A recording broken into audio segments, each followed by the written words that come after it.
Apologize, I'm not in a steampunk costume today because I made a commitment to a Lord of the Rings group. So sorry, I'm Samwise today. Get out. I don't belong here. Get out. Leave. Oh wait, you can't. You're the moderator. I can. I have the discussion. So we're going to introduce our panelists. My name is Crystal Rose. I'm from Crystal Rose Creations. I got into steampunk about maybe three and a half years ago, and it's amazing, and I love the creativity and uniqueness of it. My name is Dean LaCrone, aka this Dr. Artemis Peepers, Dr. Peepers, Jeepers Creepers. This is Drigger. He's a drabbit. The drabbit. Say hi. All right. And I started doing steampunk at around 2011. With my pal, photographer, the legendary Alan Freeman, in the audience today. And started doing steampunk with him at some of his Inland Empire models and photographers photo shoots. And it just developed over the years. I love it. I love steampunk. I love that it encompasses music and art and theater and acting and costuming and cartooning and everything. That's why I love it, because I'm involved in the arts. I used to work as an actor. I'm a cartoonist by trade. And not a lot of cartoonists cosplay or steampunk, but I love it. I just can't ever get enough of it. And I'm a member of the San Diego Steampunk Society. I'm from San Diego. San Diego in the house! And I know we have some members of San Diego Steampunk Society out there too, scattered about. Yeah, legends. All right, Poppy. I'm Poppy Appleton, and I've been steampunking for about 7 years. And it was something my husband and I got into because we wanted to do something together. And hey babe, how are you? Who's in the audience? So we both were really big fans of different kinds of genres. Like he was really into anime, I was really into X-Men. We wanted to find something that we could do together. And we always enjoyed like the aesthetics of steampunk and what it looked like. And we're like, oh, we could totally do this. And what the appeal to us was being able to create our own characters, and it really blossomed from there. So I just love it. I love everything about steampunk, and try to incorporate all of my costuming, whatever I do, has some sort of steampunk element in it. So. I'm James. I've been doing steampunk for about 3 years with my mom.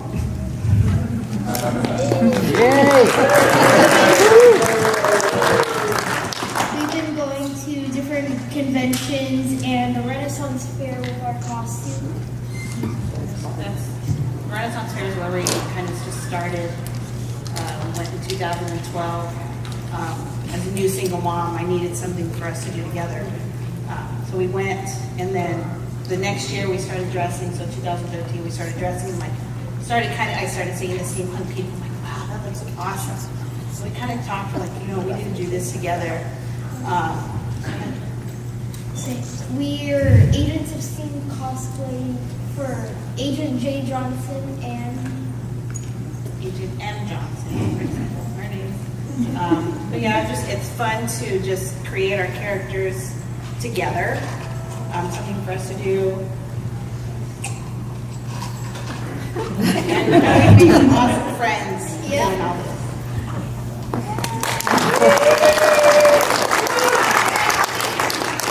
It's always nice to see children be involved with cosplay and steampunk, and I'm really happy to have James on the panel. So you hardly ever see children on a panel either, so I'm really glad he's here. So here it comes down to the basic. What is steampunk? How do you describe it? And I apologize in advance if you guys see me looking down. My discussion is on my phone. I'm not on Facebook, I promise, yet. So how to describe steampunk? Steampunk is a genre of science fiction that typically features steam-powered machinery rather than advanced technology. Steampunk is a modern interpretation of Victorian science fiction. Steampunk is traditionally, but not always, set in the Victorian time period. However, we're only vaguely Victorian subgenres, periods. Like, steampunk doesn't have to always be Victorian. If you want, you can have it set in the Renaissance period, medieval times. It just depends on how you want to look at it. So, when it comes to steampunk panelists, how do you describe it when someone goes, "What in the heck are you wearing?" Anybody can answer, don't worry. would you describe steampunk? I would describe steampunk basically how you said. It's like kind of a mixture of sci-fi. I like the Victorian pieces thrown into steampunk because it just gives it just that whole Victorian era, and I just think that people like to see that. But a lot of people ask me, what is steampunk, you know, and they follow me on Instagram, they see the picture, and they're like, well, I don't know what it is, but, you know, I really like it, you know, and the stripes and everything, it's just very eye-catching. Bobby? I don't, yeah, Edwardian time period, Victorian period, dirigibles, the costumes combined with a science fiction element is kind of just your basic definition. There's so many amazing, wonderful definitions written and defined by some of the great steampunk authors in the prose that I forgot to write down a couple of them. I was going to repeat them. But like I just said, I'm into it because it just encompasses all the arts that I love to participate in. It seems to be a theme, steampunk, that where you can participate in steampunk as a musician. There are steampunk bands, there are steampunk artists, steampunk toy makers, steampunk costumers, steampunk engineers. The authors are cranking out all these incredible books. There's some steampunk vendors down below, and there's some amazing steampunk conventions as well. And as far as defining what I think the definition of steampunk is, I think we're all kind of saying the same thing. How about you, Poppy? So steampunk to me can mean a variety of different things, but I don't think that there's one set term for steampunk, because I think it's also very unique to each person and how they interpret it.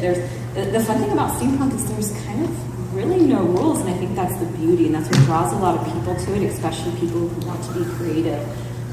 If you had to really try to define it, I would say it's some sort of really fun neo-Victorian steam-powered genre. It's beautiful and creative, and it's very much this open genre in which we can interpret it almost any which way you want to and have fun with it. So I feel like I love the sort of the loose, no rules.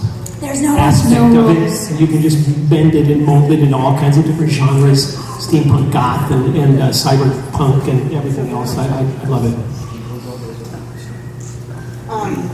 We kind of go more of the Western era with it all. I just kind of just feel I love cowboy stuff and all that.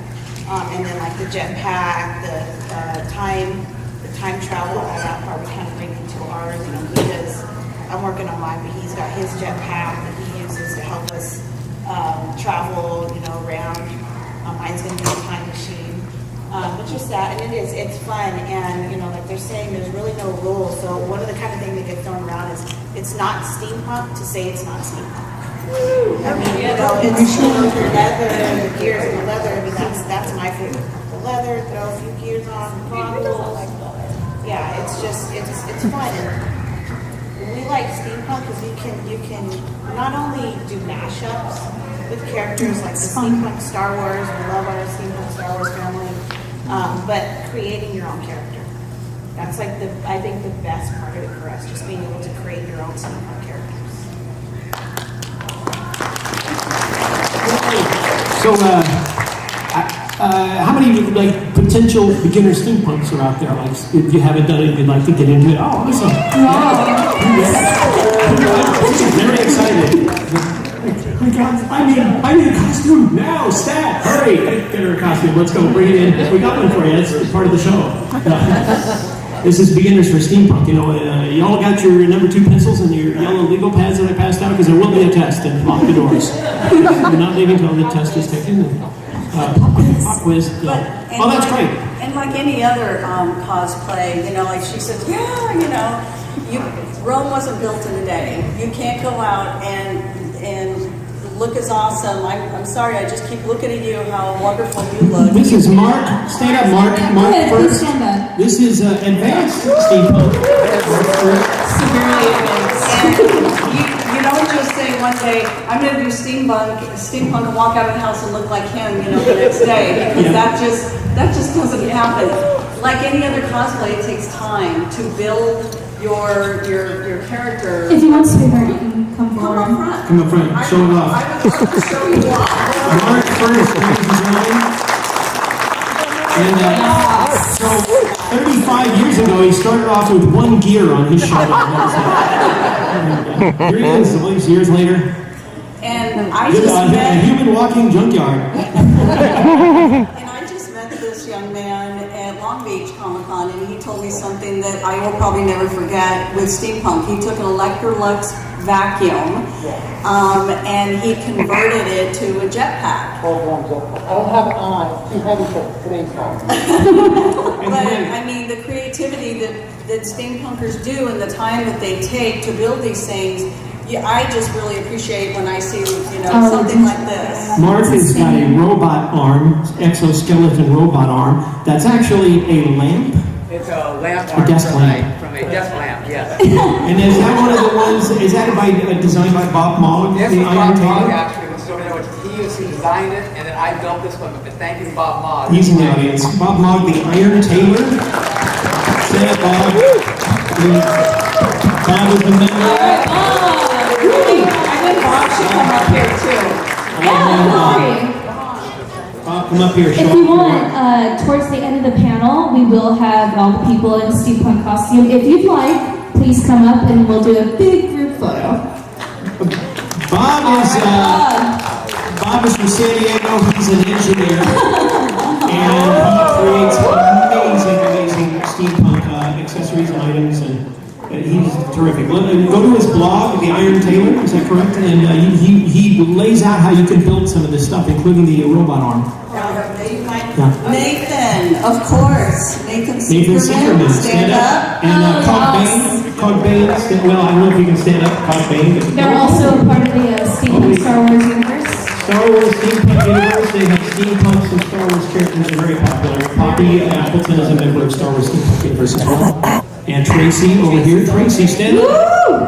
C3PO Steampunk. I love the arm. All advanced. All very advanced. It's the beginner's class, you guys. Come on. Yeah. They're teaching the advanced course later. Once you graduate from this class. How cool. But yeah, the best part about steampunk is indeed the creativity. You can go into your a drawer in the kitchen. We always have that one drawer where it's just filled with nonsense. You can go in there and see a Sharpie and go, oh, I can just color this and make like a little rocket or a little bullet. And that's the best thing. I love that saying, another man's junk is another man's treasure. And, thrift stores and all that are the best places to go for steampunk stuff. So now that you all know what steampunk is, and if you're still confused, has anybody, I hate to say this because a lot of steampunks don't like the movie, but has any of you seen Wild Wild West? Come on, yeah, if you've seen that movie, that's steampunk. What about Treasure Planet? Is that steampunk? It's steampunk, right? Treasure Planet? Another really great movie is Hellboy 2. Hellboy, yes! Klaus. Yeah. Hellboy is also an amazing example of steampunk. So now that you know what steampunk is, or have an idea of what it is, the next question is, where do you start, costume-wise? Do you want to build a persona? Do you want to be like a fairy catcher? Or do you want to be an explorer, a mechanic, an inventor? What do you want to be? And that's where I'm going to ask the panelists. Do you guys have a specific persona, or do you guys like to wing it? What's your favorite part about creating a new steampunk costume? I pretty much just add anything that's eye-appealing to me. You can go to Joann's Fabrics, you can go to Hobby Lobby, and I'm like, oh, look, another clock. And I'm like, I don't know where I'm going to attach it, but I'm going to find someplace. I met this wonderful couple sitting up here in the front earlier today, and I was talking to them. I had no idea that Harbor Freight has all of these cool steampunkish type things there that you can get. So that's another place. But for me particularly, I don't, hone in on one character. I just, kind of just add it all in. I've created this character, Dr. Artemis Peepers, with Alan Freeman, my longtime creative collaborator, and in 2011, he looked very much sort of like a sort of a semi-cowboy looking. He was very odd. He was very basic, cowboyish, but I didn't know where I was going with it. The photo shoot too, but eventually it had ended up into this since then. And then Yeah, go ahead and stand up. I'll give another shout out to Bob Mogg, the Iron Tailor. He designs these wings. And,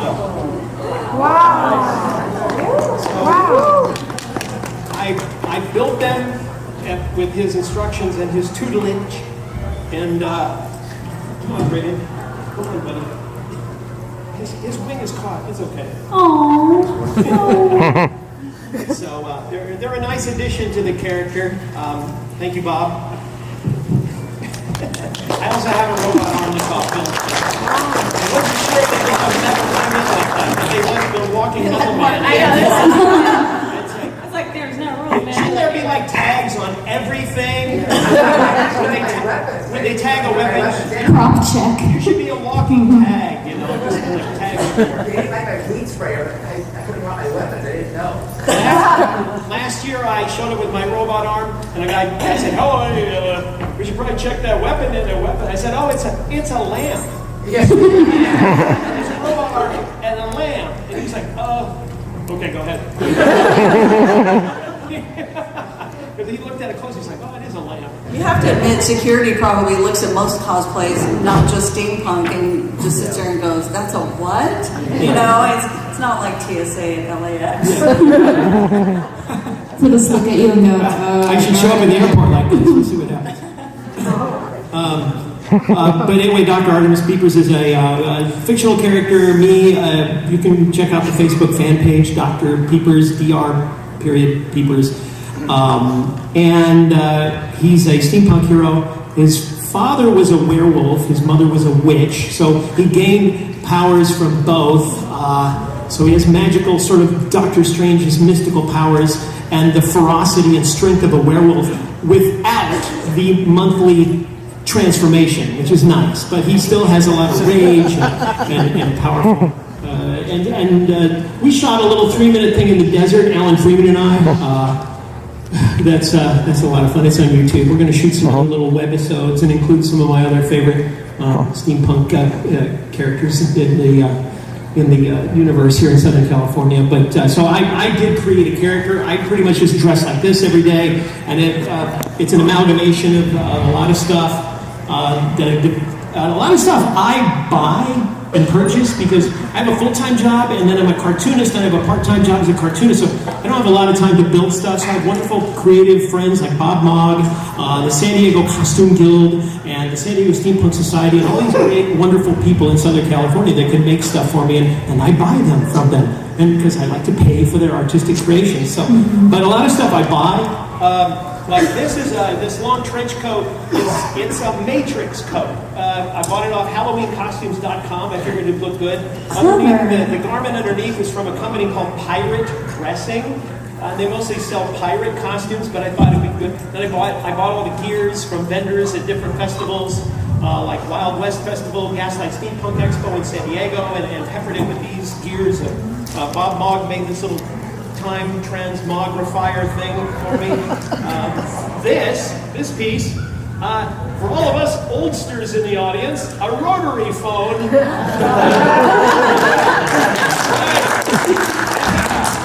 All the youngsters are like, what's Grandpa up there talking about? What's a rotary phone? I'm out of this panel. And I bought this from a vendor because the back of it was all steampunked out. And then the boots are Demonica boots that I bought from Etsy. And the wings I bought from Bob. And the pants are from an Edward Scissorhands costume. But a lot of these amazing people build and make and craft all this stuff. But you can start off slow. At Halloween now, all the Halloween stores are selling steampunk hats and glasses. Buy it now. Yeah, and if you're in San Diego, go to the shop called The Labyrinth. They have everything you can think of steampunk, whether you're starting out or you've been doing it for years. The Labyrinth is incredible. That's very true. The best thing about creating a persona, if you want, they're like like Poppy and James and Monique and Nikki and Dean and all of us, like we all said, there are no rules to steampunk. If someone comes up to you and goes, "Oh my God, that is like not steampunk enough," what the hell are you talking about? There's no rules at all, you know.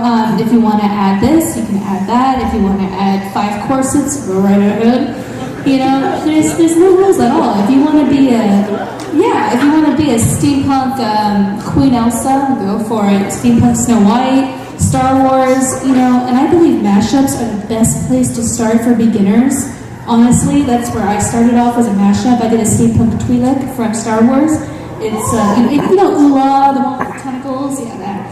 A lot of weird comments, but the best place to start, I believe, for a beginner is a mashup. If you have a favorite princess or prince, or even a video game character like Assassin's Creed, you just steampunk it up, and it's a lot easier that way to start off. And I think that's one of the best places to start. And a steampunk Sam wise from Lord of the Rings, yeah. So, and you know, it's a lot of fun. When doing mashups, it's more entertaining. And when you finally find a persona you like a mechanic, you can go, okay, well, what does a mechanic have? Oh, I can get a wrench, and then you can build up from there. So you don't have to have a persona. It can just be a random costume, and that's totally fine. There are no rules. And if somebody tells you you're not doing it right, ignore them. That's not how we roll. That's not how we do it. You know, we're trying to be an accepting and loving community as much as possible. And the elitists are just ignore them. Take the toxicity out of your life. You don't need it. So, does anybody here have a character in mind but haven't created it yet? Yeah, what's your character like? Yeah. I want to steampunk my horse. A little louder? Steampunk your horse? That's awesome. Wait, you want to steampunk your horse? Is that what you said? With the tack and all the accessories, that would be wonderful. The steampunk Your horse?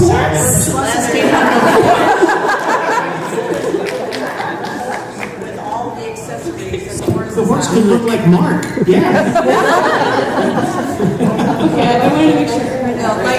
That was awesome. That would be fantastic. You gotta do that.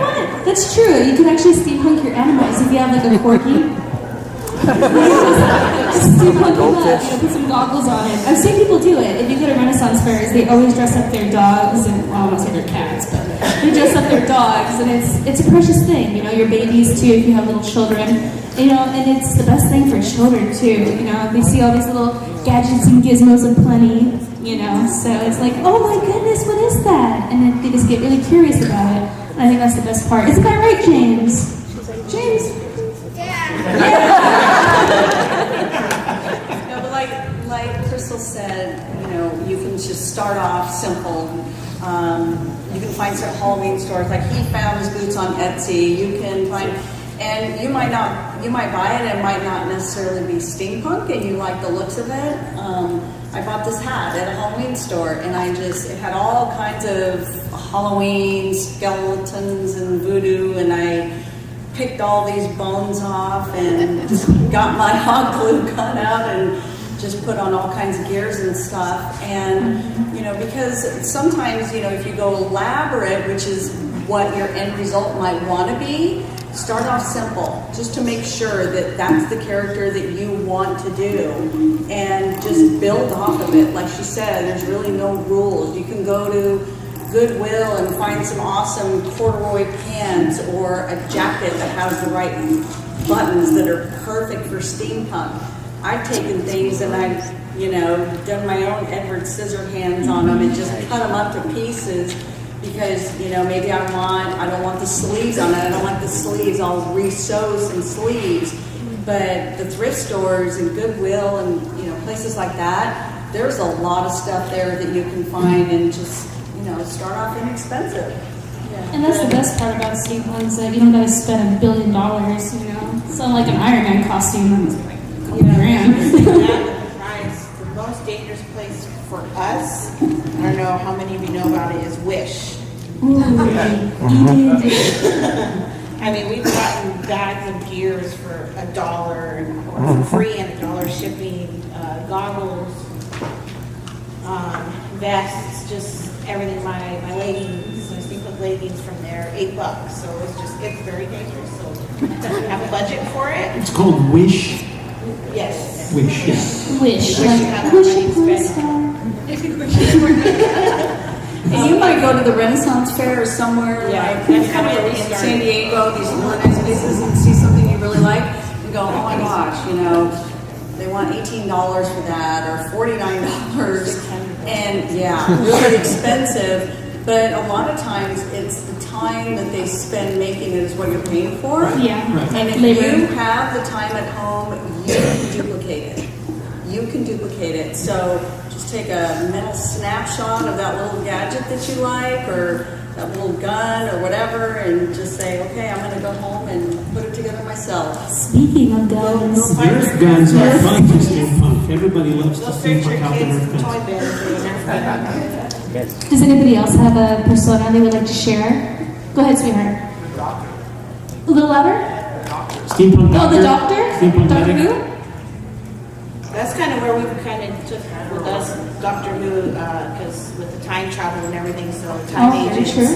That's where Doctor Who, ours kind of okay. started going off of that. He's got today he doesn't, but he's got his sonic screwdriver that becomes part And of vortex his. manipulator. And he's got his vortex manipulator. Yeah, and the sonic screwdriver is actually kind of very steampunk. With us, it just started just kind of just getting the bits and clothes. He had some pieces, and like, oh, this works. And then we got our personas after that, and have constantly he has built on the story with it all and what we've done. And he's changed it, good cop, bad cop. He's a bad cop. So it's nice to kind of grow it. You start with something, and like she said, you just bit by bit just add stuff to it, change it up. I mean, he's kind of stuck on his. He wants to add a dragon tamer kind of idea with his. That's a separate costume I'm making. Come on, Mom, get it right. Get that information Separate right. costume. I'm kind of working on or plan on doing like a steampunk Black Widow. Saw this bustle at Dickens Dickens Fest, and I think she wanted like $260 for it. So I'll go home and make it myself. Bed skirts are really good for bustle skirts, as well as old prom dresses that kind of are like wavy. Perfect for bustle skirts. So, this young lady, go right ahead. You wanted to share your persona?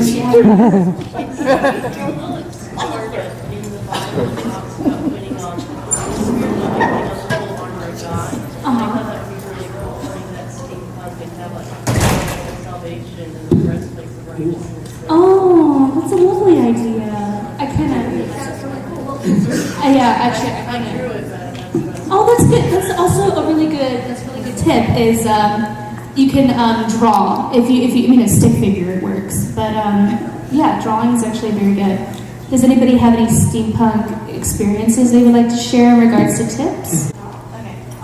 So my friend and I, we've always been very big fans of like Peter Pan and Wonderland. Yeah. That whole thing. So we've actually come up with a concept where like, not that they match, but we create like, group cosplays or steampunk cosplays in a sense, where we do like someone's Captain Hook, someone's Peter Pan, and I've seen a few Tinkerbell steampunk Tinkerbells, and like their wings just have lots of ears and stuff. Yes. It's beautiful. But yeah, my group and I we come up with like just like small projects that will eventually become big things. But like the concept of taking like a classic story like that and Yes. just like turning it into something like amazing as steampunk. Like so that's it. That's wonderful. So a steampunk Peter Pan group, huh? That'd be lovely. Can you imagine Captain Hook with a nice bustle skirt if it was a female doing it? The big top hat for him. That'd be wonderful. That's a good idea. I like that. You have something you want to share? So I started off with this idea of a steampunk Mary Poppins. She's kind of Oh my God. I was going to change the umbrella to like a propeller kind of thing. You must do this. So my question, I have actually a question to go along with this. I ended up with this huge wish list on Amazon. And a lot of it is, I'll figure out how to deal with that later. I know I can use this somehow. How much do you guys plan ahead before you purchase something? Because I can just imagine blowing a budget. I just binge buy. I'm like, I have to have that now. The heck with my son's college tuition. That's mine. 900. Yeah, I gotta buy those wings and that steam. No, but go ahead. Total impulse buy. You go somewhere, especially with the conventions or the steampunk conventions, you're looking, it's like, no, maybe yes, oh, what the heck, I'm gonna get it. It's just like, you're there, you see it, because even if you, and no matter where you are, if you see something and you think it has potential for it, get it. Because you, later on, may wish, you know, you go and find something, oh, this isn't gonna work, I wish I had gotten that, and it's not there, no. But a lot of it is just impulse buy. You see something, you get it, because it will turn into amazing things. You might find just like a pair of boots, and you might build the entire costume Off those boots. just because those boots were just so awesome, perfect steampunk, Victorian, and you're like, okay, where do I go from here? I don't care. I spent $150 on these boots, and they're just amazing. So, Thank you. thank you for You gotta go through it. That sounds incredible. Where are you from? Are you from up here? San Diego. Okay. San Diego. So get a hold of us at the San Diego Steampunk Society. We meet, every couple of months at Fuddruckers in Mira Mesa. You can join us. And in their banquet room, we take over the restaurant. And people are like, who are these? Who are these people walking around with metal and gears? And expand upon that, because some of the San Diego Costume Guild are members of our group, and they would love to hear that. And they would bombard you probably with all kinds of ideas and materials. And then the Labyrinth. Have you been to the Labyrinth, the shop, steampunk shop in La Mesa there in San Diego? Get to that. Gaslight Steampunk Expo is a fantastic convention festival every year, coming up in October at the Town and Country. The vendors there have incredible stuff that you can buy. And like Monique said, if you pass on something, you may not see it the next day because somebody will buy it. And that's the best thing to do is to look for costumes. eBay, Amazon, all those places, Goodwills. They're the best place to get a costume, and something can easily jump out at you. For corsets, if you're going to get a steampunk corset, most of them are plastic boned. I just want to say be careful when you tighten them, because if you tighten it too tight, it can hurt you. So what I do a trick is I wear a real steel bone corset under my costumes, and then I put the plastic corset or a fashion corset over it to get the shape and to make it fit better. Because, Chinese sizes are very tiny.